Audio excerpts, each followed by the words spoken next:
What's good, everyone? YouTube, TSF friends and family. Welcome back to our channel. So we're a Yo, little yo. off, schedule tonight, but I'm joined tonight by my girl, Really BTV in the house. Hey. I got my brother, always in arms, Mr. Jack of Jordans. Yo, what's good? And y'all, we sorry. We are very sorry. Blame it on life. We back here to try to give you all our review of Bel-Air season 1, episode 9. You can't knock the hustle. So we want to talk about this because it was a really good episode, in my opinion. I thought it was a really good episode. I'm disappointed with Uncle Phil. I'm a little disappointed with Uncle Phil, but my girl, Really BT, had to break it down to me a little bit and understand why he moved the way he moved. But we're going to go ahead and jump on in and talk about this episode. So the episode starts off with Will. He's in his room. He's getting dressed. They're getting ready to go to church. Geoffrey comes in, gives him an envelope, which is probably the results of his background check on Will's father. And you instantly see Will begin to struggle with that. You know, like, should I open it? Should not open it? And he asked Geoffrey, did you read it? And he was like, yes, of course I did. Mm-hmm. It was almost like he was he was waiting for Geoffrey to tell him the contents of the envelope. What y'all thought about that? Let me ask you a question. Do you think that Geoffrey should have said, don't say anything? Or do you think Geoffrey kind of wanted him to tell Uncle Phil? I don't know. I'm conflicted about that too.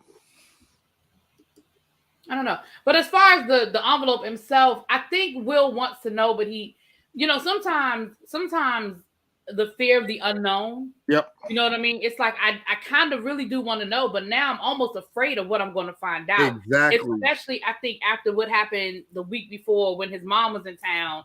I don't know. I think he wants to know. I think curiosity eventually is going to win out, honestly. But yeah, I just think it's that fear of the unknown. What really changed his mind is when he said, just know that this only will not just change your life, it's going to change everybody's lives. Yes. So I think once he said that's when he just was like, nah, I don't really want to go down that lane. I don't really want that smoke. So he just he felt that it probably was in his best interest that he don't do this right now with Uncle Phil, with everything Uncle Phil got on. That's a good point. I forgot about that, and that's a good point. I forgot about when he said that. I think that might have gave Will some pause too. That's what I was getting ready to say. That probably would push the hesitation right there in itself. Mm-hmm. So next you see Aunt Viv and Ashley, which we don't really get to see much of Ashley. So it was really nice to see her little pop-up appearance in this episode. Yeah. They're having a conversation about, them going to this church and how important it is for everyone to see the family and the perception of the family and all that good stuff. Ashley is still, we see Ashley throughout this episode. We still see Ashley pushing her narrative, and she still hasn't gotten comfortable enough to have this conversation with her mother. The only person that we've seen her have this conversation with so far is been with Hillary. Mm-hmm. So they're in the kitchen, they're trying to grab a little quick bite to eat before they head out to the services at the church, which they're going to the church for the guy that Uncle Phil was in the fraternity with. Right, the pastor that he was trying to get the endorsement from. Yeah. Mm-hmm. So we find out that Carlton can sing. We find out that Carlton was going to do a solo in church. Hillary shows up late, of course, fashionably late. And, they head out to the church. What are you thinking about this family scene? It seemed like a pretty positive scene. There wasn't no inner conflict with them. They all seem to be ready to go support Uncle Phil. Yeah, and I think that's what the message that was supposed to be. We're supposed to get out of that. That at the end of the day, they show up for each other. Their family. They really, they're not. What I can appreciate is that I feel like they're doing a good job of letting us know that they're not like this perfect family. Well, not that, but that they're not this disconnected family. They're not like rich and so caught up in their own, relationship and their own situations that they're not there for each other and they're not connected. you know, and I think they're doing a good job of letting us know that, hey, at the end of the day, they're still family. They may have a conflict, they may not get along all the time, but they show up for each other. We also see Will and Carlton have some positive moments, and Will seems to be trying very hard to establish a relationship with Carlton. Does it feel forced? Now, it actually feels organic right now, you know, instead of feeling forced, because they both have their own, I don't want to say skeletons, but they both have their own issues that they're dealing with. You know, that he has the issue with, you know, dealing with the Lisa situation, the anxiety or whatever. And then Will is presenting this issue to him about him, you know, trying to get in touch with his father. So I think it was genuine. I think it was organic. Yeah, I don't think it's forced. I don't think it's forced at all. I think Well, let me they rephrase genuinely my go question there. because it actually didn't come out the way I wanted it to. Not so much force, but do you think that Will is trying too hard to be close to Carlton? Because he seems a little extra at times.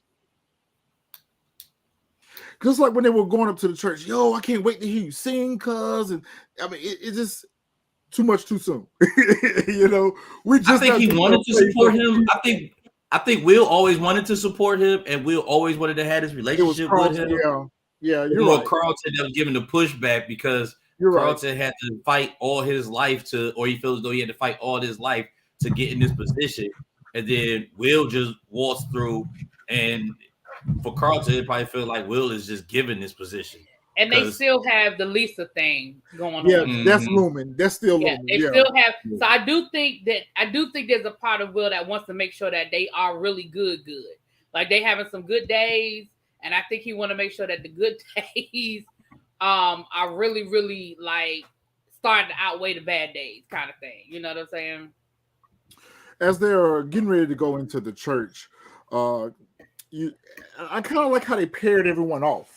You know, they kind of paired Will and Carlton off. They paired Ashley and Vivian off, which I really appreciate those just little small moments with them because so far you haven't seen a pairing of Ashley and Vivian much other than when she was braiding her hair that day. So it was really nice to see them interact with each other.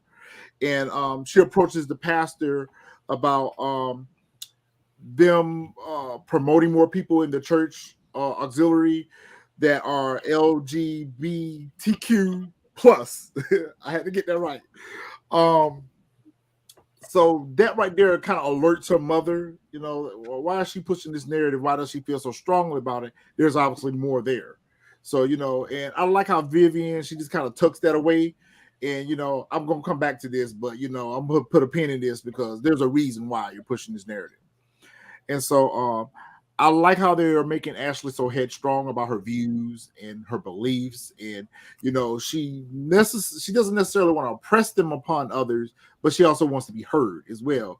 But at the same time, she hasn't really found the courage to let her family know, well, her complete family know what she's struggling with. So I think I might like where they're going with that storyline. It's not what I initially thought they were going to go with that storyline. Mm-hmm. One thing that kind of frustrates me, though, they didn't go back to the fact that, you know, the little girl that she was crushing on broke her heart, so to speak.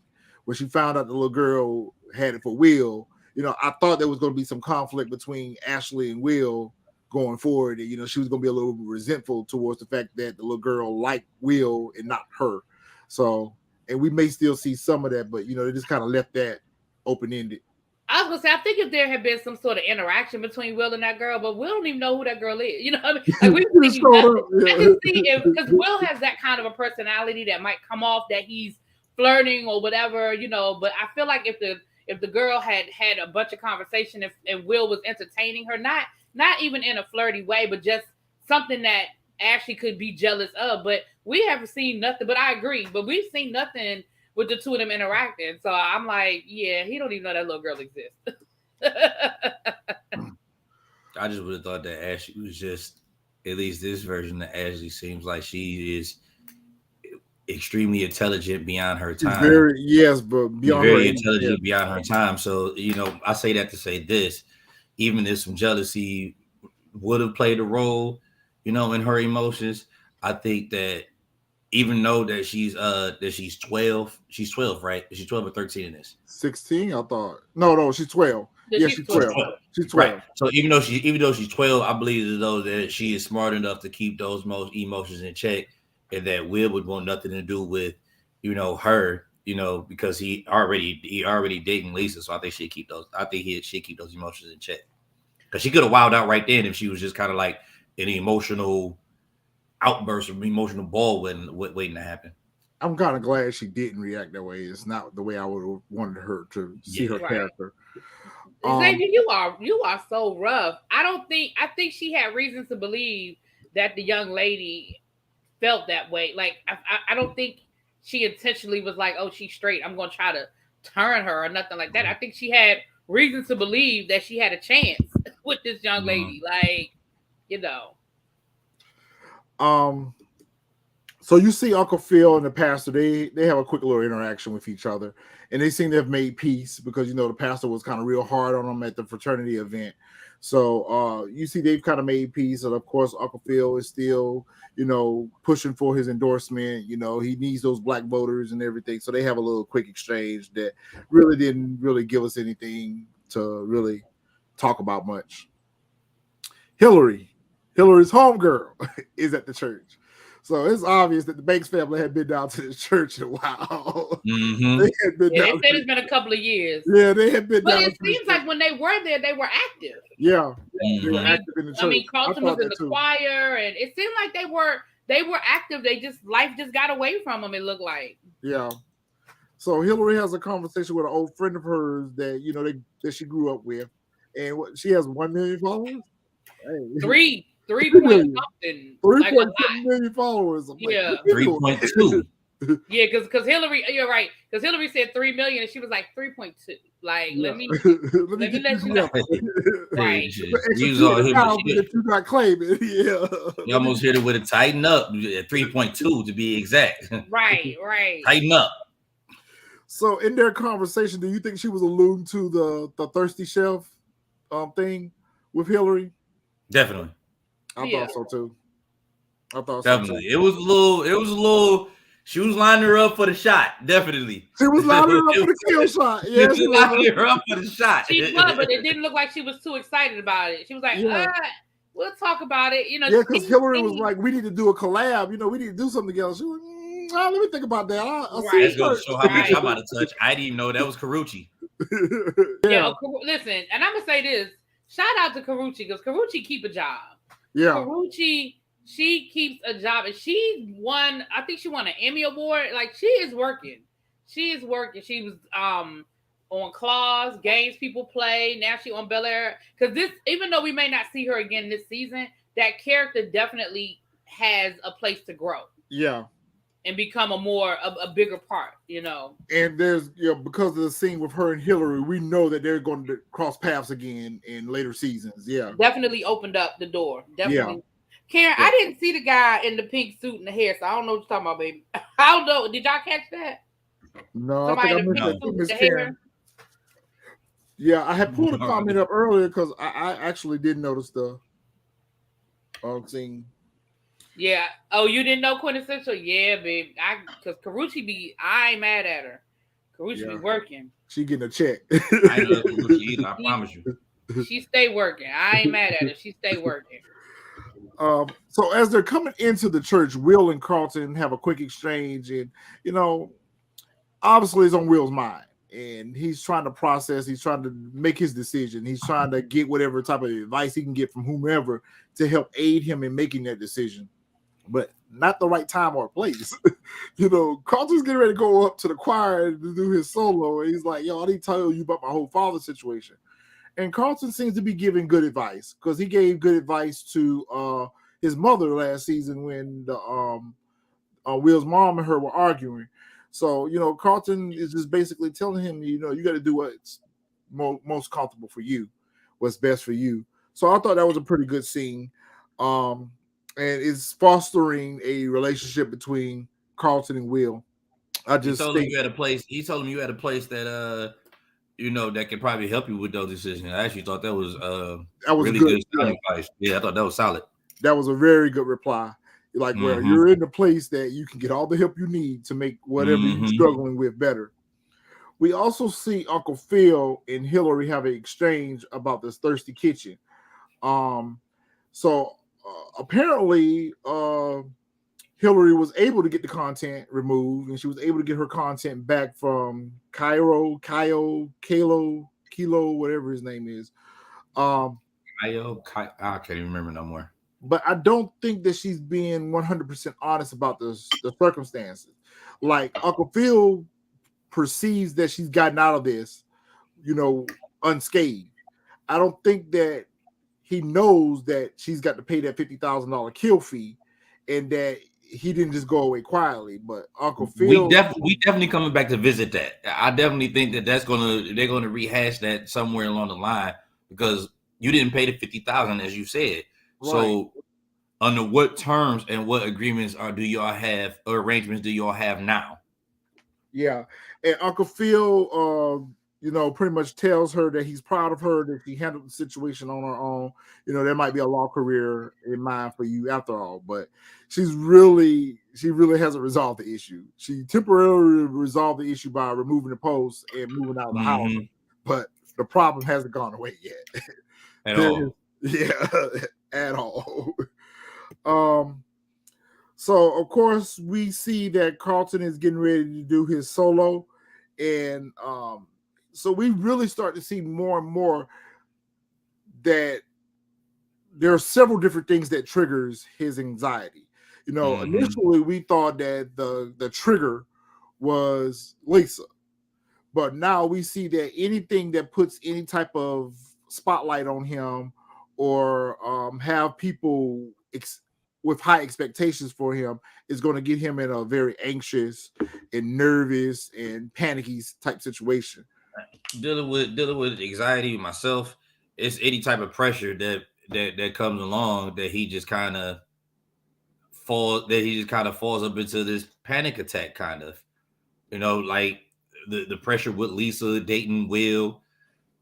It was a panic attack. What they are. They're panic attacks. Yeah. Yeah. So it just falls up under, whenever he feels some type of pressure, here it comes. He started off doing okay. Yeah, he was doing good. And then he just probably felt the pressure of not wanting to mess up. He didn't want to let his dad down. He didn't want to let the family down. And it's a lot for. I think if he didn't know how much this appearance, because that's what it was an appearance.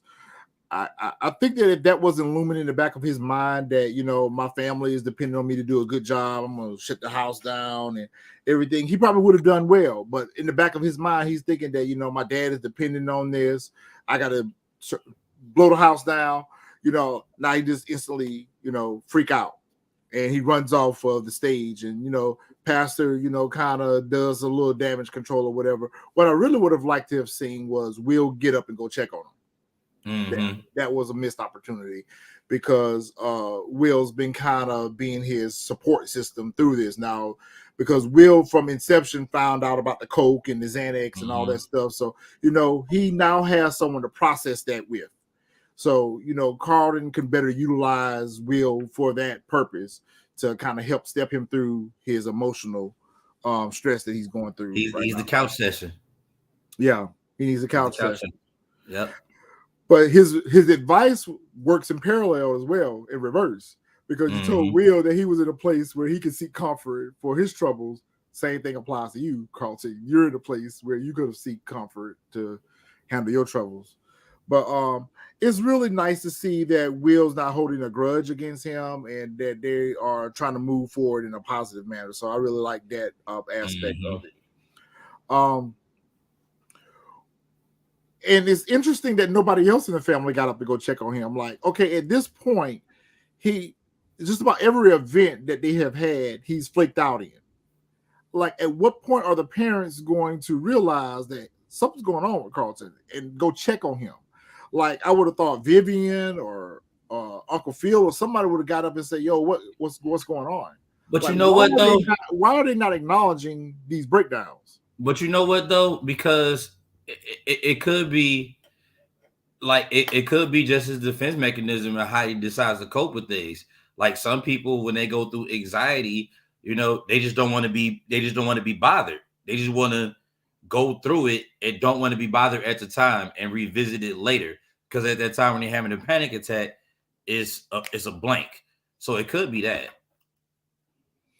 Yeah, it's the fact that everyone else is taking notice to it, like Ashley. Because even after the church scene, she asked her mother, "Hey, is everything all right with Carlton? Or y'all keeping something from me that y'all feel like I don't need to know about?" You know, everyone else is seeing that something is wrong, but the parents are not addressing it. You know, I don't understand that. You know, and maybe it's exactly what we were saying about them not going to the church. They're so wrapped up in what's going on in their life right now and all the changes that are occurring in their life with this campaign. Vivian going back to painting and everything. Maybe they have just really not took notice to the fact that Carlton is in an emotional distress right now and needs support.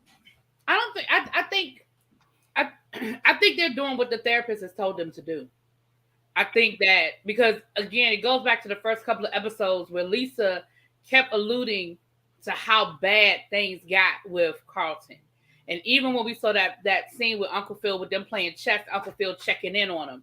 I think whatever he went through, whether he had to go to a facility, whether they just went through some intensive counseling, I feel like maybe when Carlton is going through this, there's a way that the doctors have told them to handle it and allow Carlton to process however. I just don't think I can think of, because I agree. I feel like you clearly see this kid is struggling. Why aren't we? But I think maybe because you see them sort of tiptoeing around. Exactly. You see all of them tiptoeing around. And I do think Ashley doesn't know. But I think the parents know. And I think Hillary knows. But that's just I don't know. They definitely know about the panic attacks because later on you'll hear Vivian kind of mention it again. Yeah. You know, that he's going through this panic attacks. And it seemed like it was getting better at some point. But then here comes this pressure again where we have to try to, you know, pull it together.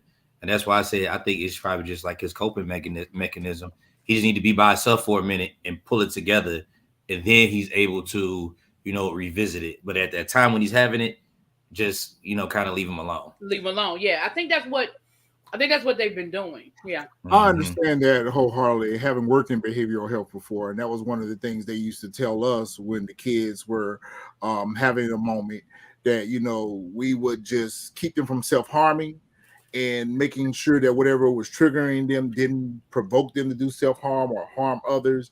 Some of them needed composure, some of them needed strict one-to-one, and some of them just simply needed to be left alone until they de-escalated.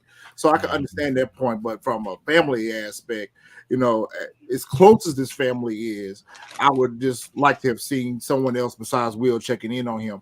But it's good that he does have Will now to go through this with, to process this with, because otherwise he would be dealing with it alone because he doesn't have Lisa. And so the fact that he has, and maybe that's what they're trying to do. Maybe they're trying to give Will that role for his support system. So mental health and things like that are something that's very important to me. I've lost people that have been close to me because of mental health issues that went unaddressed. So it's very important for me to check in on people that we care about when we see them struggling. You know, sometimes I understand that advice about letting a person go through things, but you also don't know when a person's reached their breaking point and the end is the end. So for me, it's very important for me to check in with people that I care about when I feel like they're struggling, even with myself, because sometimes I'm not able to really say what's on my mind, but I shut down and I shut others out when I shut down. Quintessential, we talked about that a little bit last episode. We were talking about that. We actually kind of had a little bit of a debate back and forth about this content. Me personally, I feel like if it's on her social media platforms, she has the ability to remove it. Now, the content that she created per se may belong to Kylo because it's in the cloud at the house. So he has access to the content, but I don't think that he can control whether or not it stays on her page permanently because it's her social media platform. That's how we kind of create a fake page. Yeah, he can create it or put it on his. Well, he obviously has access to her platform because he uploaded he edited and uploaded the sexy chef. So I don't know. Yeah. So Vivian also takes an opportunity to kind of check in with Ashley, and, and find out what's on her mind, and try to open that door to get Ashley to come through that door about what she's going through right now. And Ashley kind of gives her the brush off. She doesn't feel comfortable with wanting to talk to her mother about this at this time. And I think that's pretty normal for any teenager that age that's going through something like that. To not want to just immediately go to their parents. But I do feel like he has parents that will receive it well, and help her get through this struggle, this inner struggle that she's having with herself. And we find out later on in the episode that her mama already knows. She just want her to tell her. Yeah, she waiting on her to tell her. Yeah. So Hillary's in the kitchen doing her thing. She makes some chicken and waffles. I sure wish I had a plate of that. I want a plate of that chicken and waffles. Listen, I miss Gladys Knight chicken and waffles. Man, when I first got here to Georgia, I used to stay up there in Latoya all the time at Gladys Knight chicken and waffles. I fell in love with it ever since then. So it was one of my favorite brunch dishes. That's what they're having. They're having brunch. Hillary's prepared brunch for the family.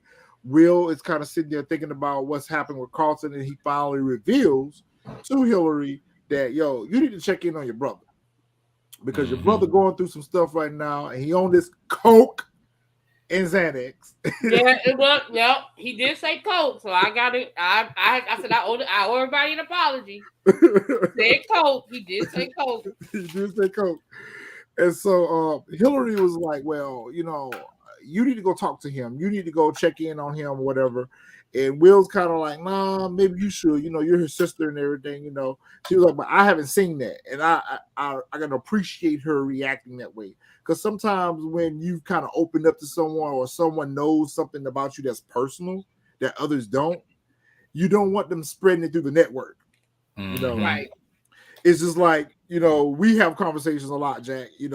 Just because we're all in a circle and we're all cool, that I don't spread that out through the circle and say, well, hey, this is what's going on with Damon. Y'all go check on him.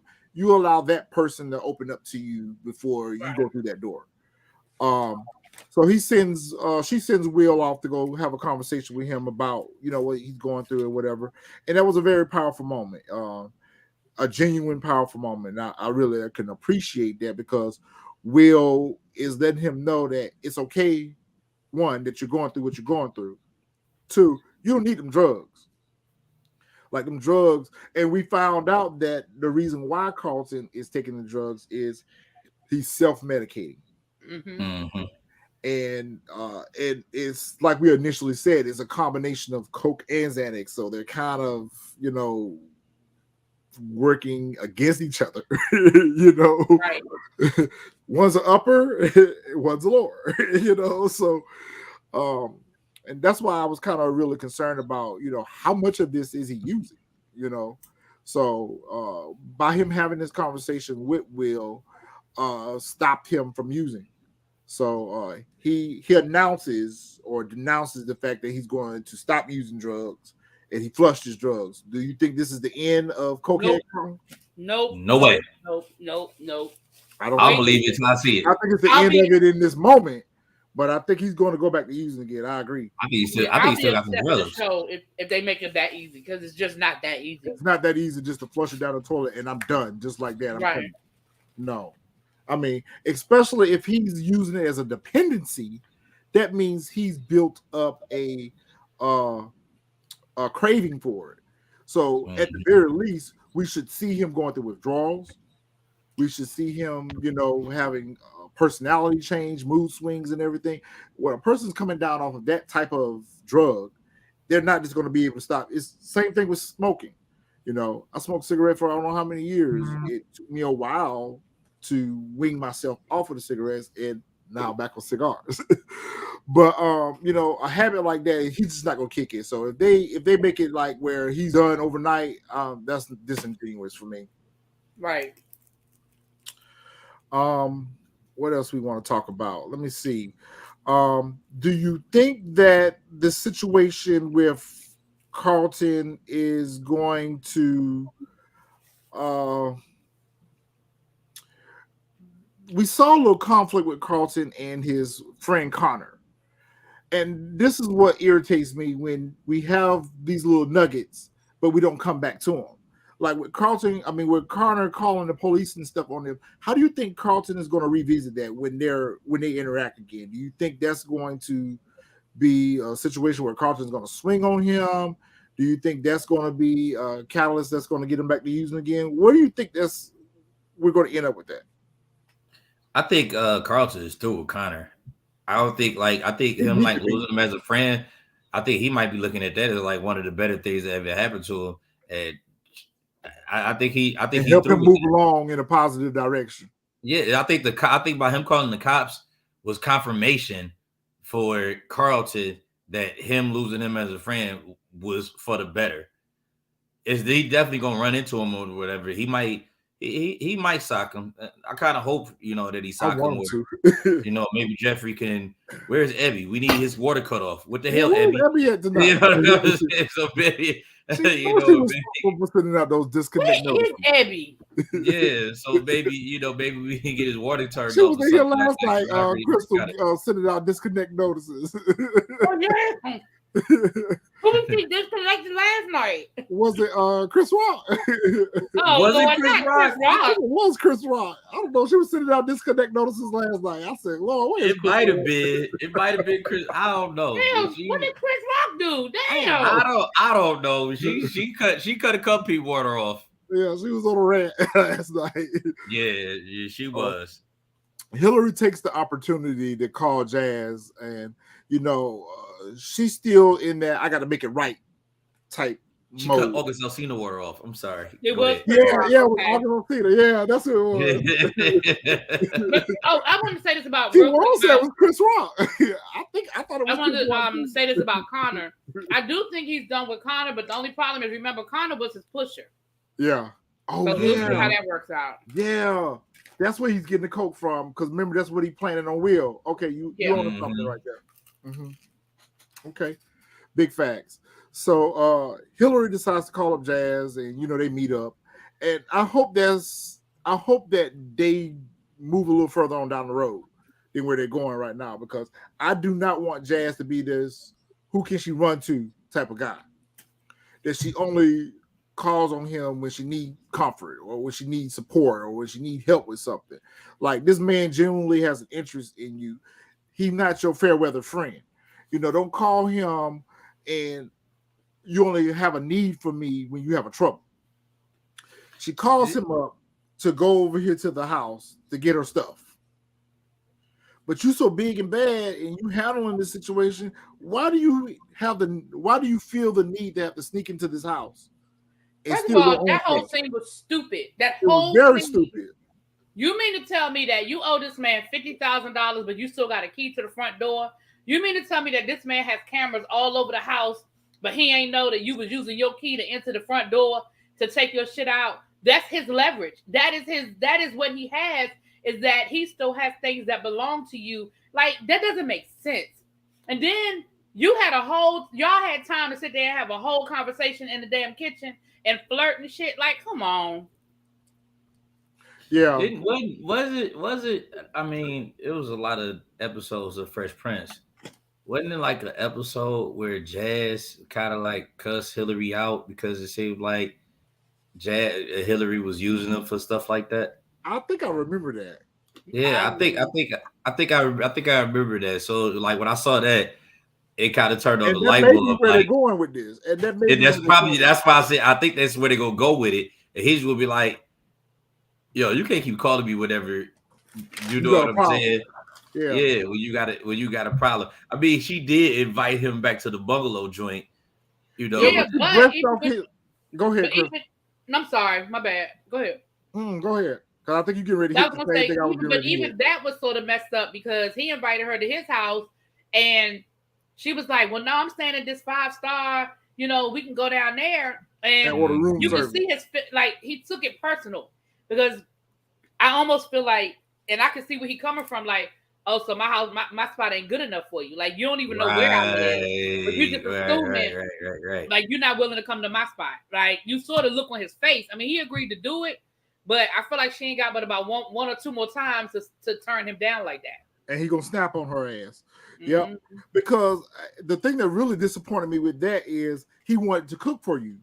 He wanted to do something romantic for you. He wanted to do something to make you feel better. And you being passionate about cooking, I would have thought she would have took that as a compliment. And that would have been a great opportunity for them to have a moment. You know, and not even a sexual moment, but just to have a moment that, you know, this man is willing to cook for you. This man is trying to comfort you, knowing that you're going through something, and you're like, oh, I'm at a 5-star bungalow. Let's go there and order room service. And how she I think about it. You're right.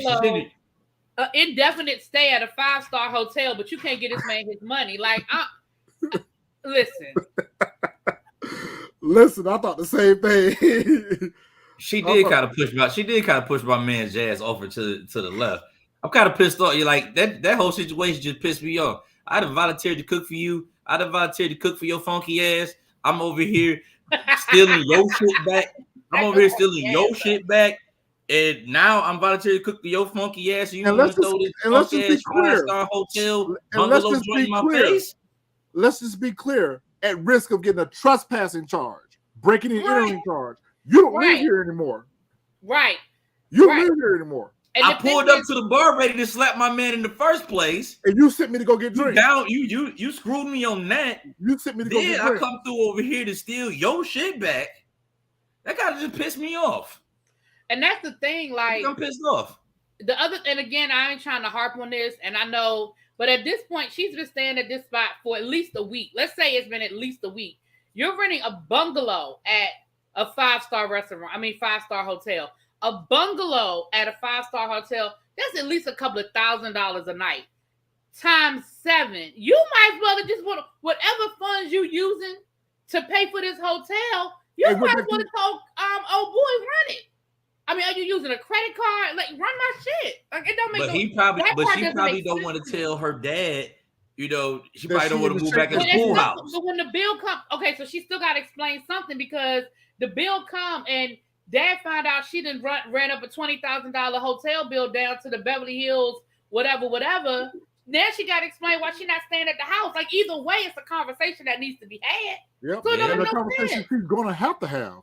Yeah. A conversation that she's going to have. Like I said, it's been at least, we know it's been at least a week. At the very least, you figure, I don't know these prices, but I know a nice 5-star hotel in Beverly Hills is going to run you $800 a night. So you add the bungalow. No courtyard, let me tell you that. Right, that's what I'm saying. You add a bungalow. You got a bungalow, $200-$300. Bungalow, yeah. That's about $1,000 a night, and I know that. I know $10,000 ain't the same as 50, but the point is, you still got to have a conversation when that bill come in. Yep. So Uncle Phil is in his office. We see the campaign manager and Geoffrey are there, and they're kind of getting ready for tonight's debate, which I said last week that was a stupid idea for him to want to run this debate with this Fred guy, but whatever. The campaign manager has somehow found out about the whole situation with Fred. And I think he told him. Oh, really? Yeah. Because what he said, we confirmed everything. Okay. Because he had the pictures from the golf tournament. He was like, yeah, we confirmed everything lines up. We confirmed it. Okay. So I think Phil told him. So they got their silver bullet. And the campaign manager is trying to advise Uncle Phil how to use the silver bullet. Go for the He's like, shot. if you get in a tough spot during this debate, shoot your shot. Aim for the head. Yeah. And one in the chest and one in the head. And so Geoffrey is not feeling this at all. And so Uncle Phil takes note to his mannerisms and his facial expression, his body language, and he's like, okay, Geoffrey, say what you're not saying. Because you got something on your mind, go ahead and say it. So, Geoffrey, we see is, even though he put in work, but he does it with a badge of honor. He wants he's taking note to the fact that you guys were friends. Y'all were friends first. And sometimes you are looking for validation for someone to tell you that it's all right to do something that you know is wrong, but you want someone else to tell you that it's all right to do it. Looking for a yes man. Yeah, you're looking for a yes man. And Geoffrey's you're looking for somebody you're looking for somebody to let you off the hook.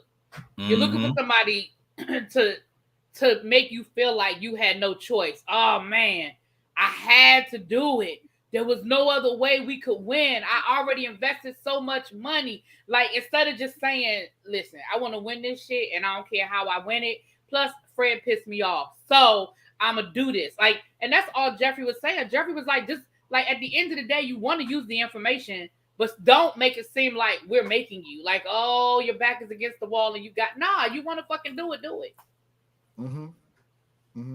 What did y'all think about that saying? Because, I mean, Geoffrey was giving him good advice, but the campaign manager wasn't here for it at all. He wasn't trying to hear none of that. He said, I came here for politics, not for bromance.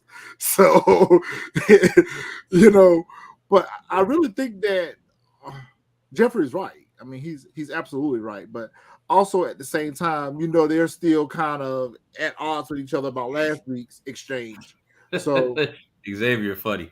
do you think do you think Geoffrey's comments was a little get back? Do you think that he was, you know, feeling a little salty in his feelings a little bit? Where do you think Geoffrey was coming from? A good place? Or I think Geoffrey's coming from a good place. I don't think he feels salty, man. I think he, like you said, he wears a badge of honor.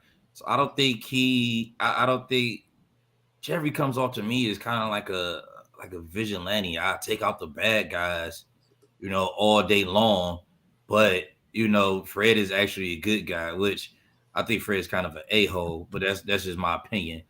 But he just kind of like, you know, Fred is one of the good guys, and you know, he just kind of stand on that. You know, if he feels uncomfortable with something, he stands on it. I think I understood what Geoffrey was saying about Fred being a good guy. I don't think Fred is a bad guy. I think Fred is a good guy that made a bad decision. Mm-hmm. Yes, he cheated on his wife, and she was sick and she was dying, and that is a horrible thing. That is absolutely a horrible thing to do. I'm not making an excuse or defending that, but that doesn't mean, like, because that's all we've seen of Fred. We don't know anything else about Fred, so we don't know what else about him is a good guy, a bad guy. So I feel like Geoffrey is saying, listen, this is somebody you were friends with. This is somebody who you ran with, and do you really want to do this? Because again, I don't think Geoffrey cared about Fred as much as Geoffrey cared about Lisa. Because this is something that would destroy Lisa. Mm-hmm. Like, imagine you finding out that your father, who you already can't stand, your stepmama, was cheating on your dying mother with this woman who you already can't stand. You know what? That's a good angle to look at it. I didn't even look at it like that. I don't think it was so, yeah, I think it was more, and that's my opinion. I don't know that to be a fact, but that's how I was looking at it. I was like, fuck Fred. Lisa is going to be the collateral damage in this. Mm-hmm. Why do you say that, Chris? I just said it. I just said it. She really did. I'm sorry, I missed that. No, the reason why I say that is because Lisa is stuck with now knowing that her father cheated on her mother while she was dying with this woman that he's already stuck with, who he can't stand. She can't stand. She already can't stand her stepmama. They already got a baby coming. She already doesn't know where she fits in this. She already feels sort of like she's being pushed out. You know what I'm saying? She already feels like she's being pushed out, and now she has to deal with the consequences. I understand. That's the only reason why I say that. But I think Geoffrey, but I do think part of it was Geoffrey is still pissed off, but I do think Geoffrey's still mad. I do think, I feel like if him and Uncle Phil had never had that fight, I feel like he would have handled that a lot more tactfully. I think he still would have made his point, but I don't think he would have been as crass about making his point. Yeah, because it was a little subtle dig. It was a little dig, you know. I was getting a little jab in there real quick. El Teddy, we talked about that too, and I think that was one of the reasons why Carlton had such a hard time with Will when he initially got there. Is like, listen, Will, it's just like when it was Will's birthday. I'm on punishment for being at the same party that Will was at, but y'all buy him off-white Jordans for his birthday. I mean, yeah. I hope that they don't continue down that path, because I think that's going to ignite the conflict between Will and Carlton again, when Carlton continues to see Will not have to face any consequences for his actions. See, I disagree with that, Xavier. I'm sorry. No, let's go ahead. I disagree. I think that's part of the problem now. I think people have reduced politics to being this salacious, throw the dirt, doesn't matter, win by any means necessary, and it doesn't have to be that. And I disagree. I don't think it now, don't get me wrong. I don't walk around with rose-colored glasses on, but I also don't feel like it doesn't have to be that. Viv goes before the art council, and guess who it is? I know, right? Look at that. The original ain't Viv, and the second ain't Vi. I mean, original ain't Vi, and the second ain't Viv. The second ain't Viv. I was about to say that. What the original? It was so nice to see these ladies. It was. Read the private chat, please. It was good. It was so cool to see them. It was so cool to see them. Which makes me think when are we going to see the original? Because her and Will made up. So I'm wondering, are we going to see the original Ain't Vi at some point? I mean, Ain't Viv at some point? Yeah, that would be nice if they had Janet Herbert on the show. And everybody keeps thinking that Will is going to be his daddy. Everybody keeps saying Will is going to be Lou. What do y'all think? I think so. I think so too. It'll be dope. Because we haven't seen the original Geoffrey. That would be so dope. The original Geoffrey is still alive, right? Yeah. Yeah. I wonder if the original Geoffrey and the new Geoffrey are going to have a moment. I feel like the original Geoffrey will be his daddy. So, okay, with that being said, well, I'm fast forward, but let's talk about this art council for a minute. So she goes and sits before the art council regarding the fellowship that Mr. Steal Your Girl, what's his name? Mr. Steal Your Girl. Mr. Steal Your Girl. Michael Ealy. Oh, Michael Ealy. Yeah, I don't remember what his character's name is on the show. We don't care. Right. Mr. Steal Your Girl. He been gassing her up, to go before this art council, to get back into the art world and everything. And they have a very poignant conversation with her in regards to, they know your work. They know what you're about, but that ain't what they invited you down here for. They want to know the real reasons for why you stepped out. They want to know the why. They want to know the why.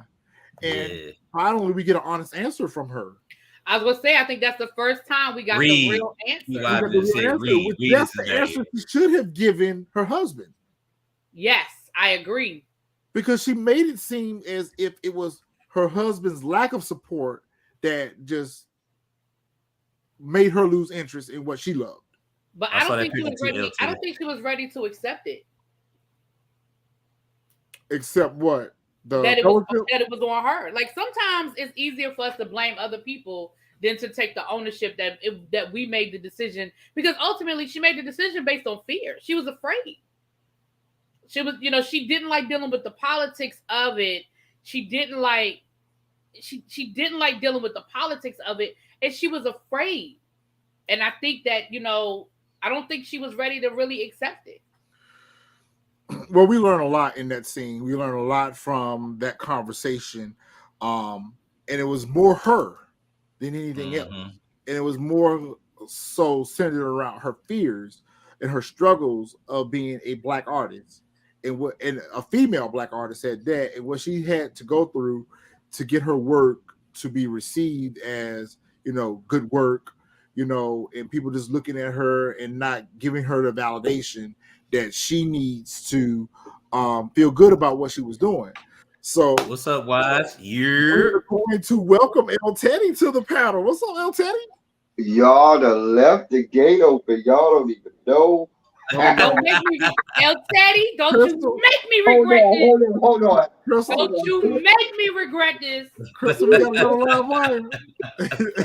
We got another live wire, Crystal. Yeah. Well, El Teddy, come talk to us and tell us who the hell left the gate open. Exactly. Left the gate open. Hold on. Jack and El Teddy. We'll introduce El Teddy to everybody. But Jack and El Teddy, y'all are brothers. We are? Yeah. We'll talk about that backstage. We are. Okay, got you. I see where you're going. We'll talk about that backstage. Yeah. Okay. Well, go ahead. But what were we talking about? We were talking about, well, I don't want to come in. The art council, her going before the art council and finally being honest about why she walked away from art. I still don't think she was completely honest with them. for some reason, I still don't feel like she was even complete. I think she started to, open the door and, pull away some layers, but I still don't feel like she's completely embraced all of why she did. I love how the fraudulent Viv told her, "Hey boo, I don't care how you feel, we're not accepting your answer." I love how fraudulent Viv, because she's always The fraudulent outfit. yeah, fraudulent. Here we go. It's like you had a baby, Aunt Viv, who at the time had to be going through menopause, managed to have a baby, and that baby magically grew 5 or 6 years over a summer.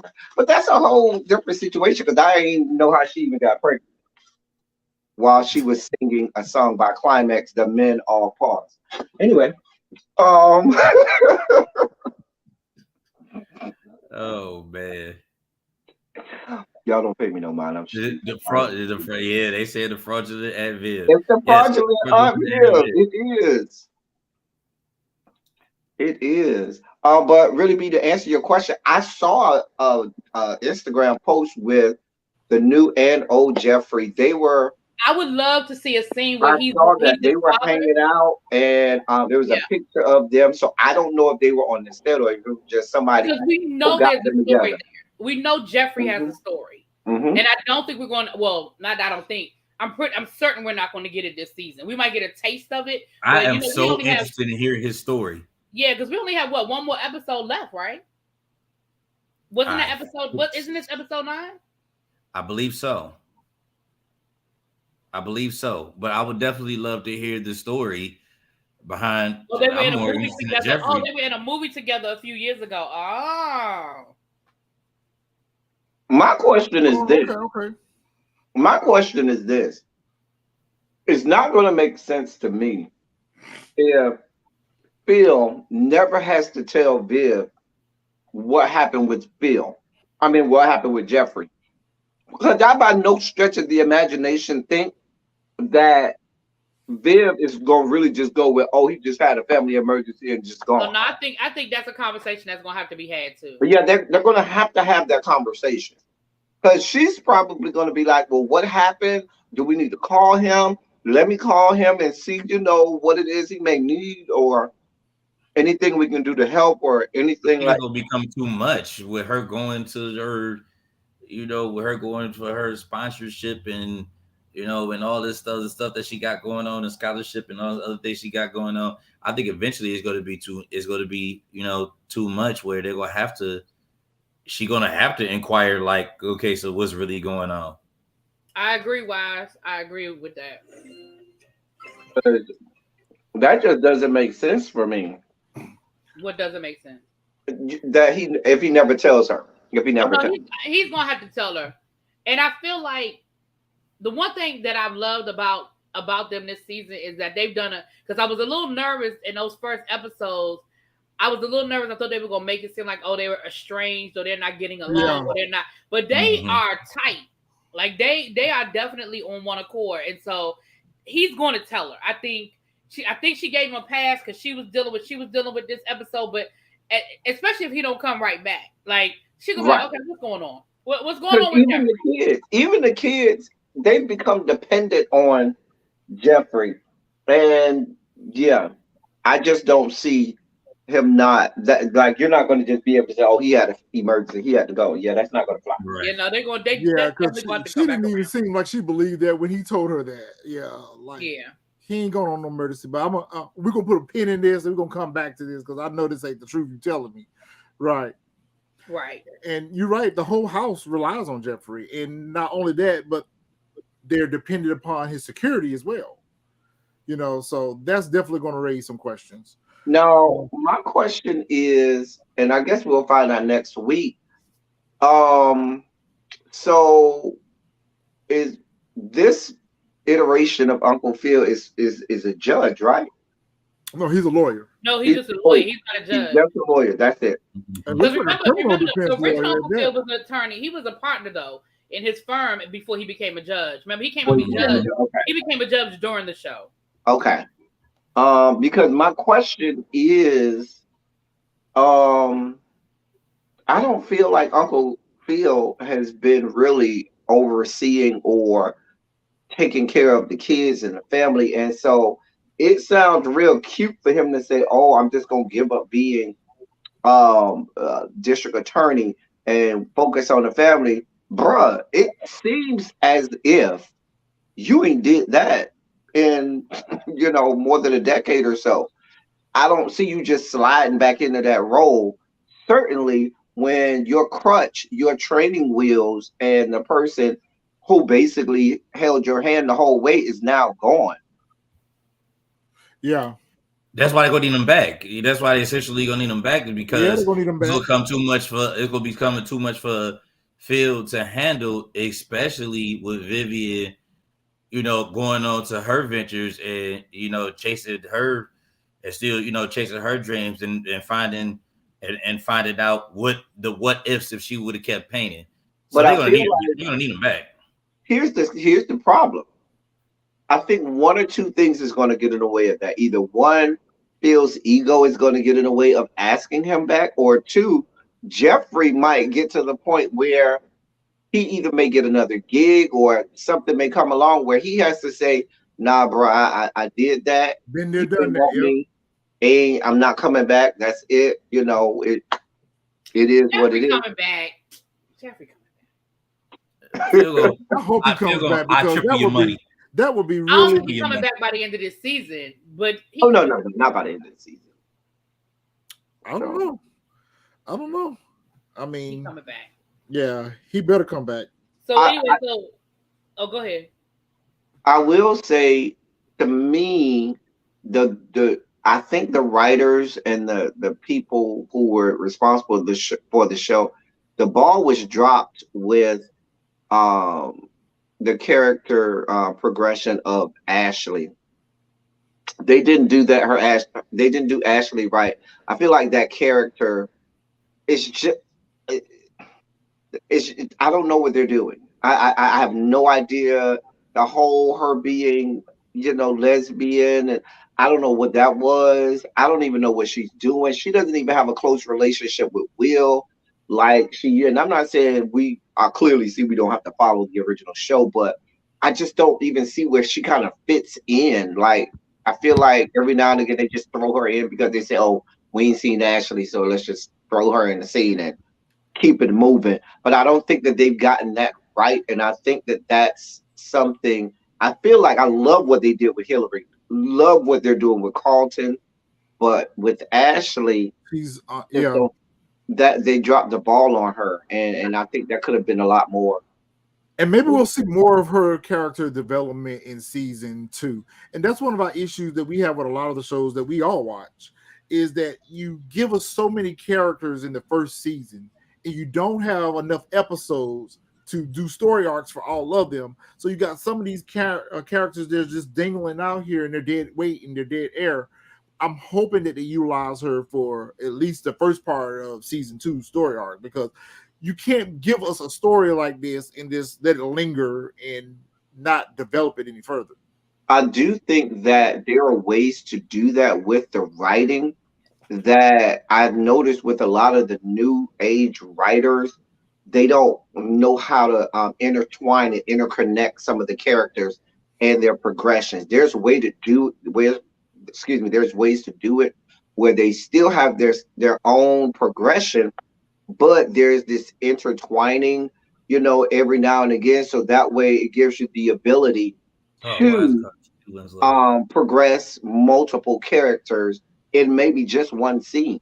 That's or right. in one episode and That's things right. like that. So I think there's a little bit of laziness where all of this is on a couple characters and not even other characters. So Judy Winslow's still in that room. While no, Judy Winslow is in that room doing porn. Let's be clear. She's in the room doing the porn. That is what she's doing. El Taddy.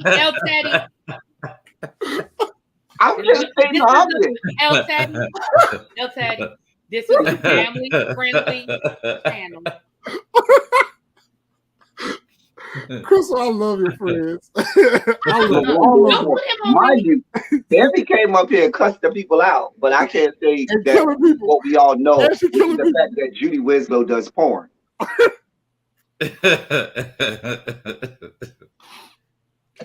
You did it, Crystal. I didn't. What do you want from me? Okay, we're moving on. We find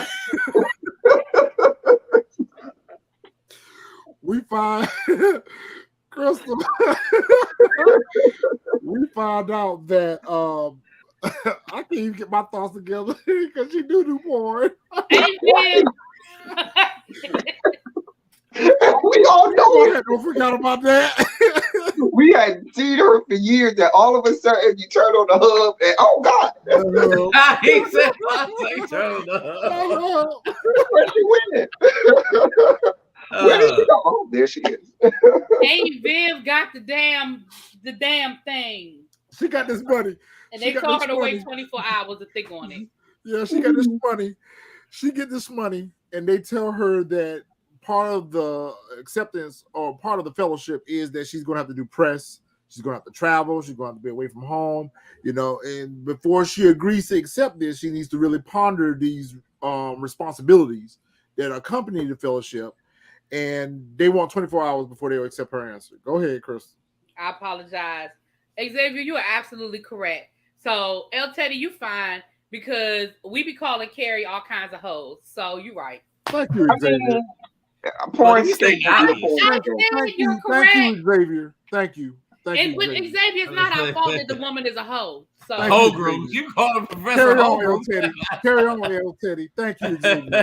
Well, Wow. you know, really, I'm gonna carry on regardless. There's no putting the toothpaste back in the tube. The toothpaste was out of the tube once I came up, and so hey, might as well brush your teeth with it. Brush your teeth with it. moving Speaking of on. brushing your teeth. No. Moving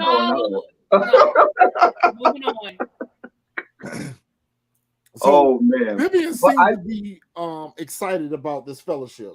What do you? I mean, well, obviously she's going to take it or whatever the case may be. But do you think that this is going to create issues with her, Phil? Nope.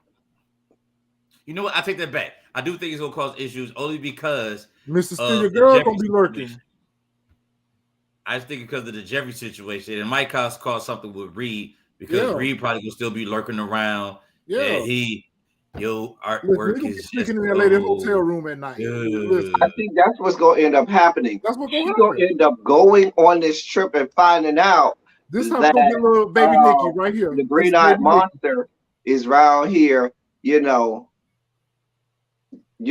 same hotel right next to her with the connected room conveniently. And she gonna call him. She gonna call Phil, and Phil gonna hear him in the background. Phil gonna say, "Who is that?" Oh, that's who. Phil gonna leave, fly over there, and while Phil is over there, the house gonna go crumbling down with either Carlton or Will or some combination of the two. Hillary and the Thirsty Kitchen is gonna be a whole mess back at their house. That's what's gonna get Geoffrey back. But this might be the prelude to how we're gonna get baby Nikki.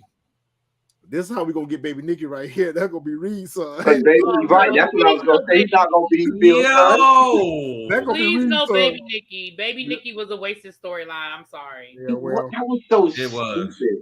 It really was. It really was. So Uncle Phil's back in his office. He's on the phone. Will comes in with the envelope with the information about his father.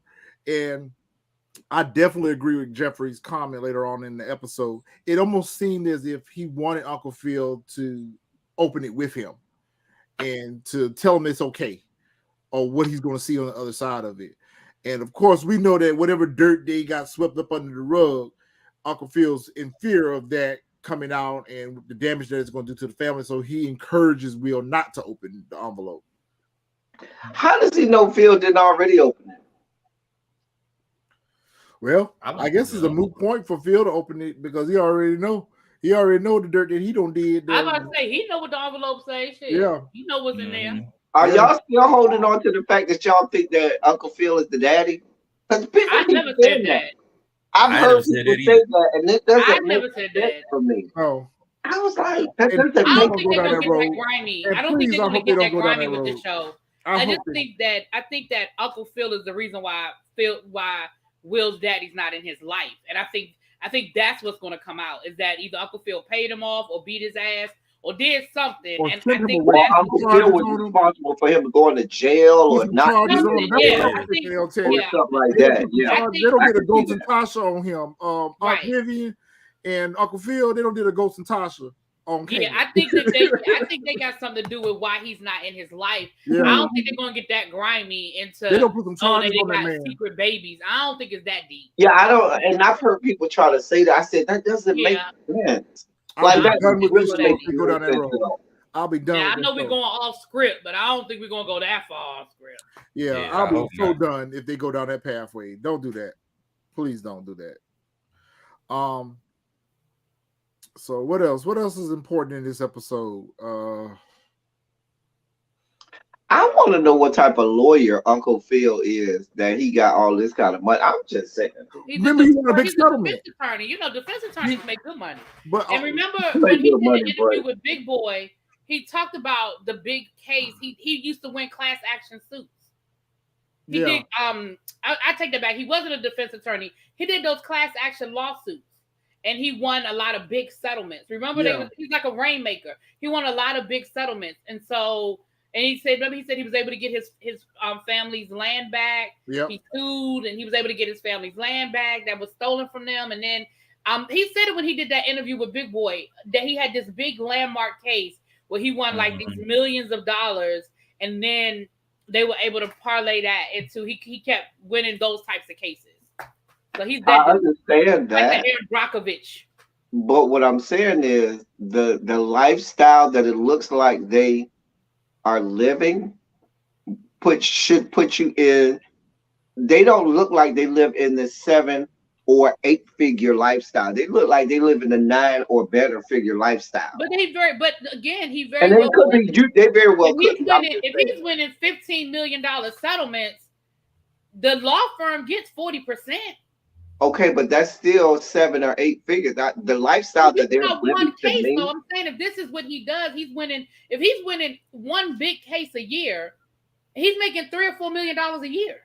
That doesn't include, if he's taking other little cases or if he has his own law firm. Right. So, No, and I get that. I get that. yeah. I get what you're saying. I'm not saying he's probably not a multi-millionaire. I get he may be making Oh, he $5 clearly or is $6 a million multi-millionaire. a year. You know what I'm saying? Or even if he's making $10 million a year, I can go with you on that. You see what I'm saying? Dad's Will's name is Lou. Yeah, his name But- is Luke. Lou, I yeah. feel like the lifestyle that they're showing us that they're living should be in the either hundreds of $1 million frame. That's my, net worth, or even 3 comma club on. Because they're living the He life may of rap. very well be though. That's what I'm Yeah. saying. He He got might- his Right. own money. He could very well be. You're right. You're right. Yeah. And then remember, rich people invest. He got investments. Hmm. Yeah. Xavier And he said, I think Uncle Phil built his money and wealth on convicted his father, which is why they said they owed Will in the first episode. I don't know. I definitely think that whatever they did some grimy shit to get Will's dad out the picture. I just don't know what it is, but it was definitely something. It was some grimy. It was grimy. And whatever it is in that envelope. Because it's not I like, want to know what the hell was in the envelope. oh, we're gonna find out. We're gonna I find need out. to Gonna come know. out. And it could be where Will sneaks back into the office and seek out that envelope. He may Or it not, could be where he may Will. not be rested in his decision. He may have made this Or decision. what? in this No, you moment. know what? Now, what would be a good plot twist is if Carlton just runs his butt in that office and manages to find it and read it, and Carlton ends up having that information, and that could be something that he could hold over Will's head as well. Not so much as holding it over his head, but even revealing it to him. I definitely don't think that we've seen the end of the envelope. Or I could say reveal it in a bit of anger. I'm not here for the kumbaya between Will and Carlton. I am here for Carlton being the villain and for them having an adversarial relationship. I love a good conflict, and it makes perfect sense for Carlton never to want no parts of it. That makes perfect sense to me. So I'm good with them not ever being good. I definitely think that we haven't seen the end of that envelope. I don't think we've seen the end of the envelope, and I agree. I don't think we've seen the end of the Carlton Will conflict. I don't think we've seen the end of it. I don't know that we will see an end to it. I mean, just being honest. They're on a timeout right now. They're on a little timeout. Right. They playing nice for right now. For a moment. Because let's be clear, what's gonna end, I'm gonna tell you what's gonna flare the conflict back up. Will is gonna catch Carlton doing drugs again. Mm-hmm. And he's gonna be like, you told me you was gonna stop, and Will, that's what's gonna because again, you can't walk away from it like that. Like this dude was hitting, he was hitting the bump, you know, all day, every day. It seemed like you don't walk away like that.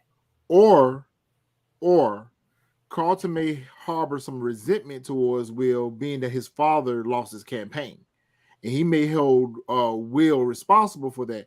My father had to drop out of the race because of you and your secret. You know, that could ignite the feud back again. So, I mean, no lies. Yeah. Speaking of secrets and coming out, Fred now has Will's mugshot in his possession.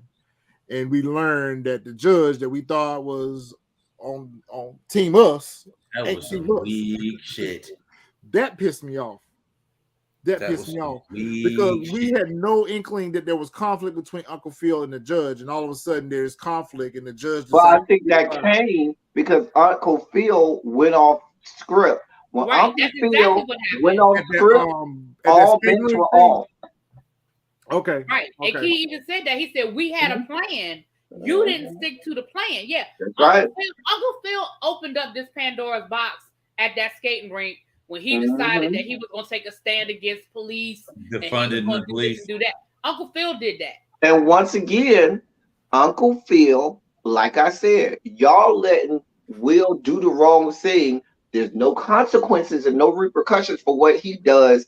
And now everybody else has to pay the price. Everybody else has to take a blow because remember, that was invite only. That was invite only. Yeah, but hold on. That part is on Will, but the other part is on Aunt Viv. Xavier be going hell. That's Aunt Viv. Aunt Viv was the one that told him, you can't be lukewarm. You got to take a stand. And he even said to her about the police, and she was like, "Oh well," he said, "But that's gonna step on some toes." And she was like, "Oh well." So that ain't all on Will. Now the fact that the people were at that event, that's on Will. But the fact that he chose that moment to take a stand, that goes back to his conversation he had. But I think that had all of those other people not been there, and had it just been the invited guest, he definitely. I have no inclination that he would have took that stance had it just been the people who he, had paid the $500 or however much it was. So because there were regular constituents there, he knew that's what they wanted to hear. Audience. He had to appeal to that audience. I get what you're saying. He was throwing raw flesh at the rabid dogs. Not that people are rabid dogs. I know what you're saying. I just think that I know we can blame Will for a lot of stuff. I just don't think that the fact that there were regular people there, yes, that's on Will. But the way he answered the question, that ain't on Will. Now, Fred reveals the mugshot to Lisa, and oh my God, Will's a terrible person. I didn't like that. I didn't like Lisa's response at all. Y'all been dragging her by being a hoe, but now I'm finna get on her case now because I'm pissed off with her reaction. Just because a person has been arrested, this man hadn't been convicted. Y'all act like he murdered somebody in cold blood. The boy shot a gun in the air. He is a teenager. Don't sit high and look low. People make mistakes in life that they can go forward in life and be successful, responsible adults. So because he went to jail for one night, he is a hard criminal. Night only. Hard criminal. And she runs off with her panties to the side, toting self, runs off to confront Will because he got arrested. Wait, why her panties just to the side? They've been to the side ever since. Ever since she got out, they've been to the side. She took them off. She can't take them off. She took them off. She might not even had that on.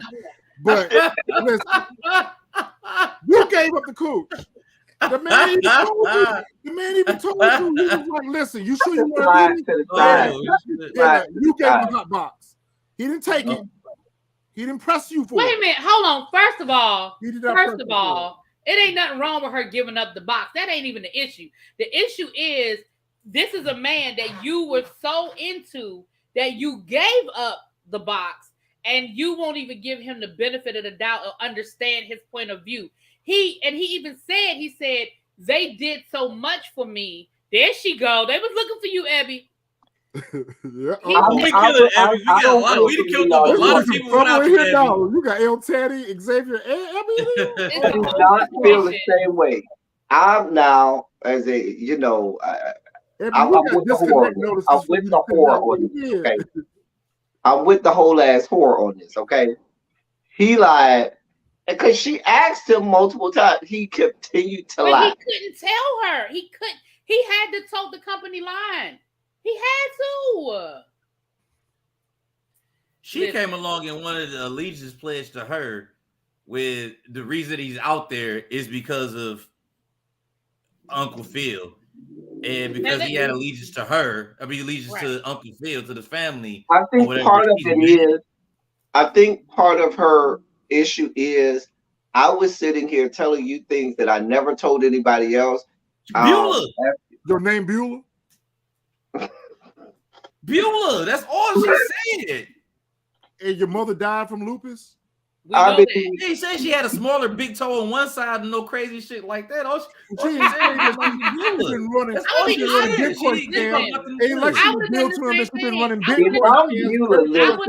I would have never came up off that. I'm not saying never, but it we too early in our relationship for me to come up off that. And I'm okay with that.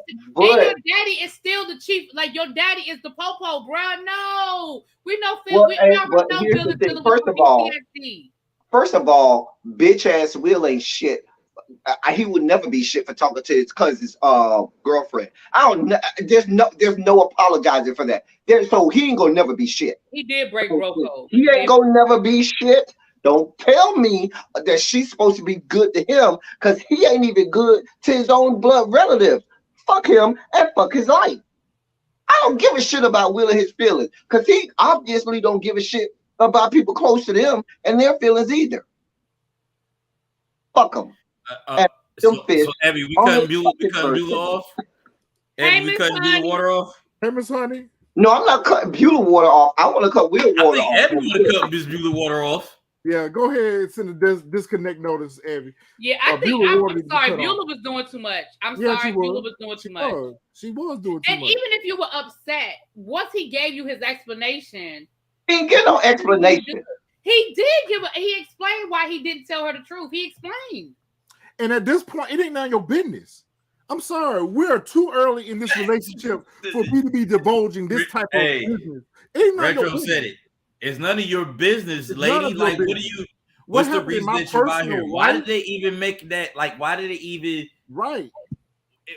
I'm here to get a better education. It should have been left at that. And if the truth means so much to you, Beulah, the truth means so much to you, go talk to your daddy about that lady that he was laid up with when your mama was sick.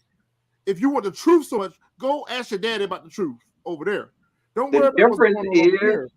The difference is, although she may have called Will daddy while he was blowing her back out, he still ain't her daddy. That is her real daddy. The one who pays all of the bills. The one who houses her.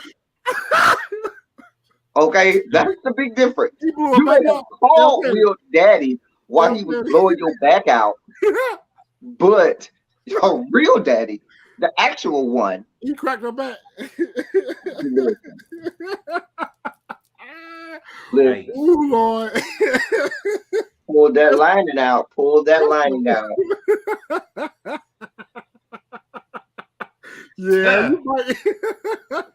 Lord Jesus, I don't even know how to come back from that. I mean, what are you going to do? You going with the boyfriend or the real daddy? Come on now. Don't sit here and be an advocate for the truth when you ain't right yourself. You laying up with this man, you know you used to date his cousin. Your daddy been cheating on you and your family or whatever. Wait. How did she become the bad guy? Because you come here on this She got her backbone out. Coming on this patriarch of justice. How dare you lie to me? And your dad have been lying to you for how many years now? She doesn't know that. She doesn't know that. I said, it was dramatic. But I will give her credit that on her way out the door, she did at least let them know, my daddy gonna use it tonight at the debate. So she did. Yeah. She threw him a bone. Redeemed herself a little bit. I'll give her credit for that. She redeemed herself with that. Oh, Evan said the disconnection notice has been sent. That's all I need to know. Listen, every disconnection notices for everybody. Leave it up to nobody ain't got no goddamn water. We all damn near. You leave it up to every. We all damn near dying of thirst. Okay, God damn. Xavier, explain that comment. How you gonna win when you ain't right within? Because that's the Lord Hill. Well, if that's the case, Will ain't right. Because Will was within her. What's within her is Will. So if Will ain't right and she ain't right within, then that means Will ain't right. Per her request.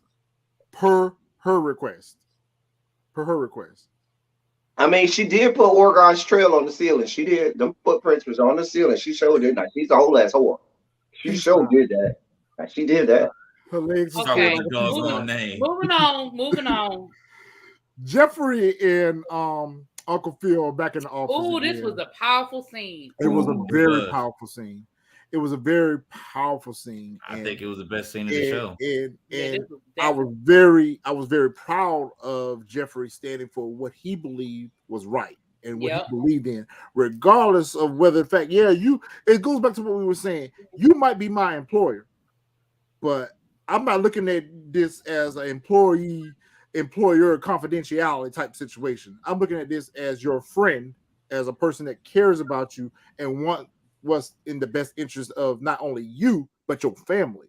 And it speaks to what a lot of people have to face with. Where do you draw the line? That's right. In terms of your own integrity. That's right. You got some people who it don't matter what they do, as long as they get that money, they will do whatever. That's right. And then you have those of us who are like, you pay me not ever much money. If it ain't a part of what I'm doing or what I align with, I'm not doing it. And I don't care how much you pay me. I'm sorry. So Uncle Phil is clearly upset at the fact that Jeffrey defied his wishes on But I don't think that's the case. Because wasn't this all about giving Will the information? Lisa is a slide tramp who opened her legs to half the men in that household. Half the men in the household. It was half the men in that household. Oh my God! Well, do we know that Carlton? But do we know that Carlton hit though? I don't think he hit. I said that. That's real right. She let Will hit and didn't let Carlton hit. She's a whole ass whore. Yeah, she's a whole ass whore. She's a whole ass skankdacious whore. But back to now, what is this whole thing about giving Will the information? Yes. So my point is, Uncle Phil had no knowledge. You see what I'm saying? It's not like he defied Uncle Phil and Uncle Phil said, make sure you don't give Will information on his dad. This all happened sidebar. So why make the comment when Uncle Phil gets ready to fire him? I can't trust you anymore. You're fired. Your guess is as good as mine because the way I looked at it, I could be wrong. Am I wrong? Would this really be? If I remember, this whole thing happened sidebar. Will went to Jeffrey on his own. That's right. And said, "Can you go get information on my dad?" Jeffrey said, "I got you." This had nothing to do with Uncle Phil. Uncle Phil never told Jeffrey, "Make sure you don't go give him that." No, but if you go back to that argument they had 2 episodes ago, that argument was about Will not finding out about his father. And Jeffrey said, I disagree because I know what it's like when a child, and that's when Uncle Phil pulled rank and was like, yeah, you work for me. But you work for me. Do what I told you to do. So he may not have come out and said specifically, don't tell Will, but he did when he was telling him to make sure Will didn't find out. You know what I'm saying? He did. And so he decides to fire him, and still, in his best interest, Jeffrey says, hey, I don't think it's a good idea that you fire me. That's gonna prompt a lot of questions that you're not gonna want to answer right now. Let me take a leave of absence. Mm-hmm. And so, and even on his way out the door, he gives the man a hug, tell the man that, listen, I care about you. I want the best for you and your family. Right. Prove me wrong. Prove me wrong. Right. But prove me wrong. Because where he stands right now, I don't know who I'm looking at. So obviously, Uncle Phil has done other shady things that Geoffrey has been a part of. He cut old boy water off because he was a threat to the family. Yeah, because and to me, while it may have looked good, I don't want you to now act all pious and holier than thou, Geoffrey, because you've been with the shits the whole time. You've been over here, with all of the fuck shit and fuckery. Don't try to have this, we got this soft, nice piano playing music in the background, which makes me look like I'm a better person. And I got the beard glistening with some beard balm, and the people put extra, baby oil on my skin so it glistens in the light. But Geoffrey is sexy as hell, so he can get away with it with me. With all of the melancholy music, and we got the bro hug, and we talking all he can get away with it. Listen, he can get away with it with me. All he gotta do is know what I'm saying? And you talking all sexy self. Boy, prove me wrong. No, nigga, you prove us wrong when you won't do the wrong shit, motherfucker.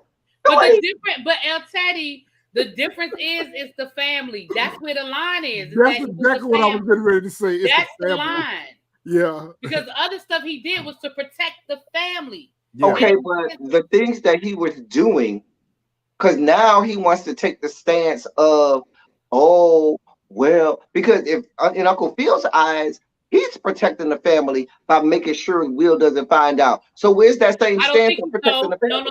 No. That's where do we draw the line? But that's where they differ. That's where Uncle Phil and Geoffrey. That's where the clash. So let's be clear. If I want you to kill somebody, wait a minute.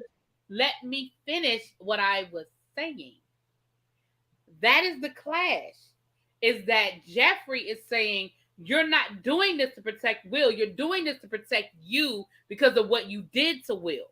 But everything he does is to protect Phil. Will! I said Will! But what I'm saying is, I'm sure there are countless numbers of things. So you draw the line at that, but you don't draw the line at taking somebody's life, and they got a whole family and people. We don't know that he took their life. We don't know he took them people's life. Or causing people's lives to get taken. You draw the line here, but let's be clear. You don't draw the line on all of the other nefarious things that you've been asked to do. I'm not here for it. That you've been allegedly asked to do. I'm not here for it. Well, if you that ride or die, like Phil said, you got a job. Your job is to do what the hell I tell you to do. You didn't do your goddamn job, motherfucker, you got to go. I ain't asking for you to get all pious. I ain't asking you to get some morals and scruples, because now all of a sudden Will is the magical person and everything changes when Will comes around. So now everybody's changing the game because Will just made me feel that way. No, fuck you. Get out of my house. You no longer work for me. Thank you for coming. Please drive safely. Why do you have to be so I love it, actually. You're fired. Tell him like your former president used to say. It hurts my ears to hear you talk like that. So, I'm just happy to see it's not me for a change. So I'm just happy to see it's not me. I'm usually the bad guy. So I mean, Geoffrey. First of all, hold on. No, let me be clear. First of all, for as bad as you think I treat you, Retro, please know that El Teddy gets it worse. So don't think. Yeah, I get it bad. I get it real bad. I get all of the bad. He deserves it. Let's be clear. No, I don't. No, I don't. Well, speaking of, we can finish this up because we got to finish this up. Speaking of deserving, so Uncle Phil and Vivian, they have a little conversation. They have a little moment. She's like, "What's up with Geoffrey going on leave of absence? You know, he brushes off. You know how Geoffrey is. He's ominous. He's this. He's that." You know, you could see that she didn't really process that. That she didn't really believe it. But I'm gonna come back to this later on. they have a little moment of reconciliation, I feel like. And, you know, she tells him how much she loves him and supports him, and she's going to stand behind him and all this and all that, whatever. We get to Will and Carlton. Question. Go ahead. And I pay attention to little details. I just found it weird that they didn't all go to At the same this time. thing at the same time. Like I was like, how are you going by yourself? Because they would probably went early, had to go early to get It- ready it and may- sound but I check just- and all of that. In my mind, I just felt like, press, pictures, family, hey, this is my, loving family. We all here.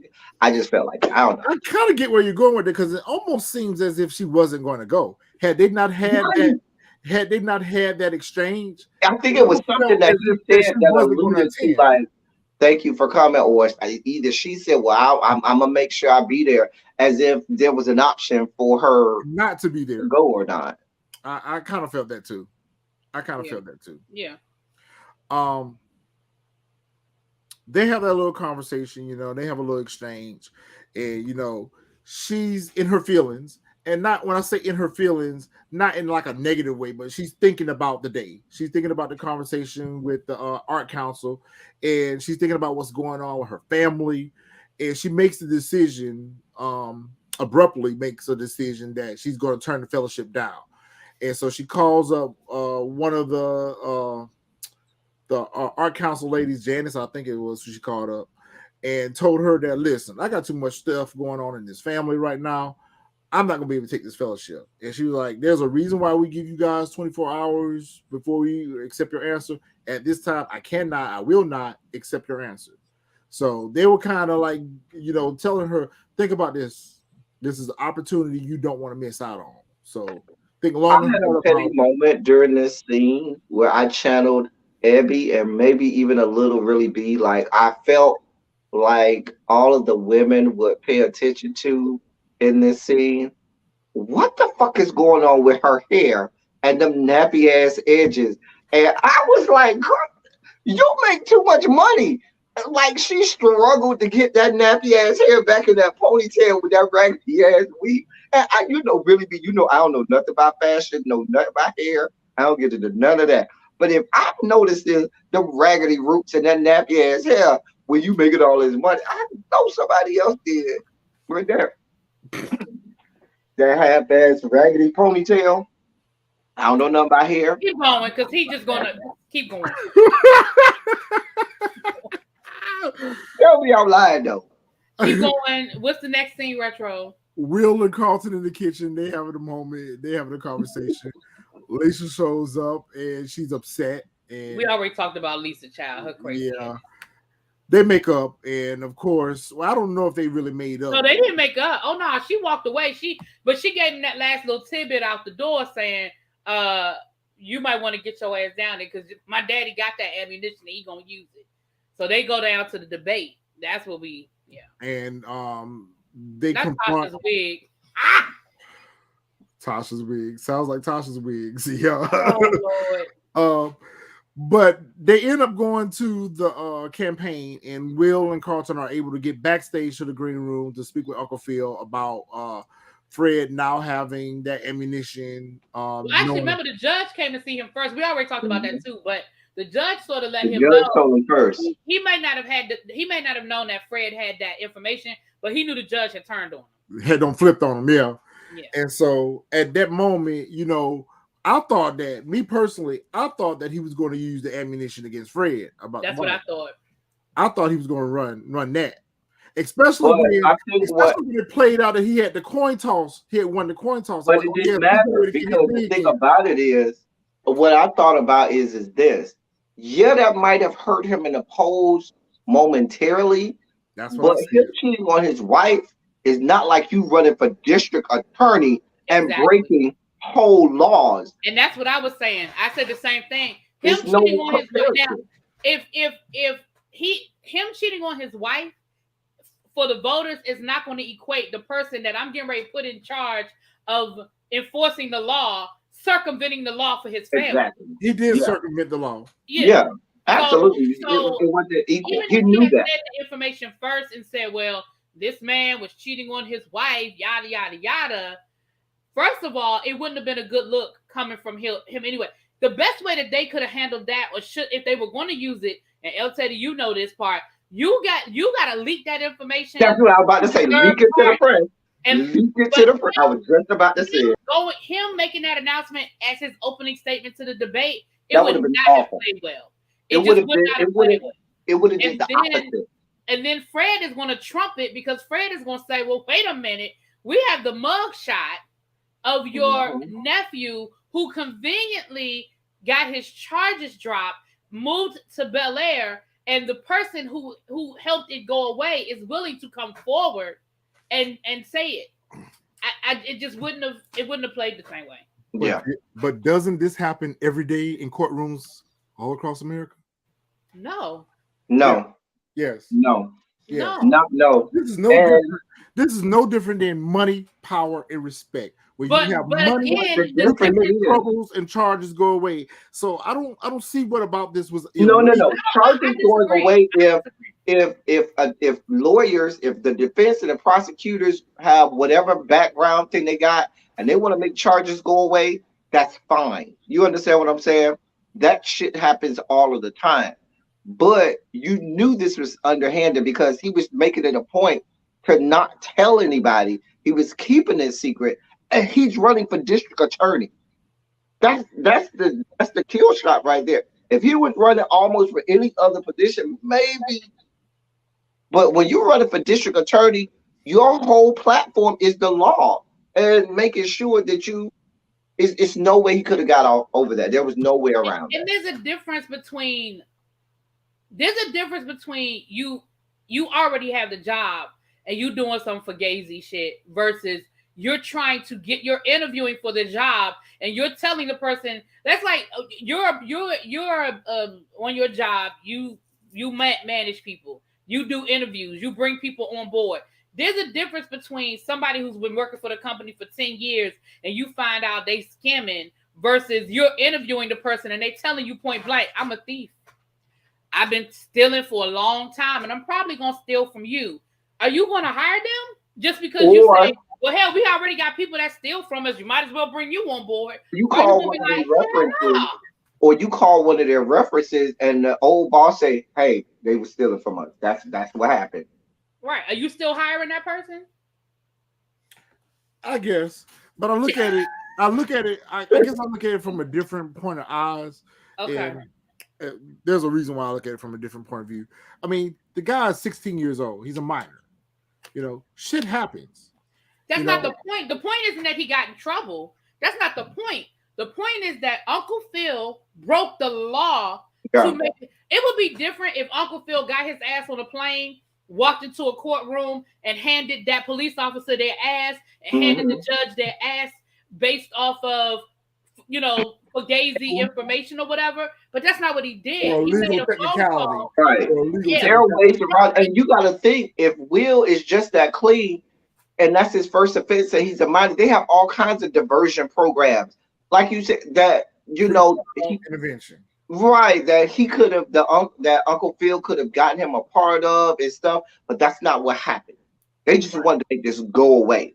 Yeah, they just wanted it to go away and get him out of town because they knew that he got himself caught up in some shit that's gonna get him killed.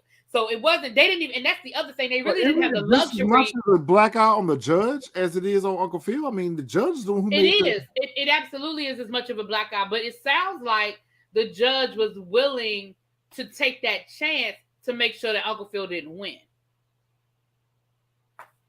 I guess what I'm trying to figure out is what value does a district attorney have to a judge? A district attorney is just going to prosecute cases. The judge is the one who got the clout. So what was this whole cut? No, because when you're the district attorney, but you got to remember, district attorneys decide what goes before a judge. Yeah, they make the decision about what they're going to prosecute. They're the one holding all of the cards as to what literally goes in and out of that courtroom. It's up to them. Yeah, the judge goes by what put on their docket. Yeah, the district attorney decides what cases are going to be prosecuted or not. They decide if the cops who killed George Floyd get charged or get set free. they make the decision about somebody like a Will Smith. Are we going to press charges, or are we going to realize that this kid made a bad decision, but he's really a good kid, and we're going to find something else? Mhm. Like, he's that person, you know. But and I hear what you're saying, Xavier, that he could have spun it, but no, like. Yeah, no. it's no way. It was no way to spin that. Not when you're running asking for the district job. attorney. Once you're in the job, that's another conversation. I guess that is the difference. But once you're asking, when you're in the process of asking for the job, no, you don't have that leeway when you're asking. Not when you're not running for district attorney. All right, so ultimately, Uncle Phil decides what's in the best interest for himself after this whole debacle is that he's going to drop out of the race. He's no longer going to run for district attorney, and he's going to support Fred. That was sickening to me, but I understand. That's the part I didn't like. I ain't saying I'm going to endorse his ass. Yeah. I might drop out, but I ain't endorsing shit. Now that's the part I didn't like. Yeah, I didn't care for that. I felt like the writers did that to kind of give you that touchy-feely kumbaya moment, you know, two black brothers support each, all of that, you know. Yeah, that's the feel that I was getting for it too. Overall, a good episode though. Good episode. Yeah. I think that next week we're gonna meet Lou. Next week we're gonna see Will Smith. What I hope is that I hope we don't get what's become a trend now lately. The episode just before the season finale always ends up being better than the season finale. I've been seeing that with a lot of shows lately. Like the episode right before the season finale is like fire. It is the season finale, right? And then the season finale, you'd be like, really? That's what y'all doing? Okay. So, yeah, I hope that doesn't happen because I'm trying to see where they're going to go. I mean, I know we're probably going to meet Lou, but I feel like it's going to be anticlimactic. You know it is. Of course it is. This generation of writers, that's exactly what they give us. All right, guys. Well, we've really had a good time with you guys today. El Teddy, you're going to have to come back too. Chris, all your friends are welcome to come to the panel. I like your friends. They bring a new element to socializing. He's just lucky that I can't control the board up over. She would have thrown me off a long time ago. She would have thrown me off. She would put you out. Mm-hmm. She does it all the time. I'm used to it. Crystal. I never put her off. Listen, I ain't got time to debate this. I got to get ready to go. But El Teddy is mean to me, and that is why. Well, you know what? I think we're gonna get Xavier, Ebony, Abby. Who's mean to who? Who's mean to who? All right, guys. Thank y'all for tuning in tonight. We'll be back later on this week. Thanks, y'all. I'm mad.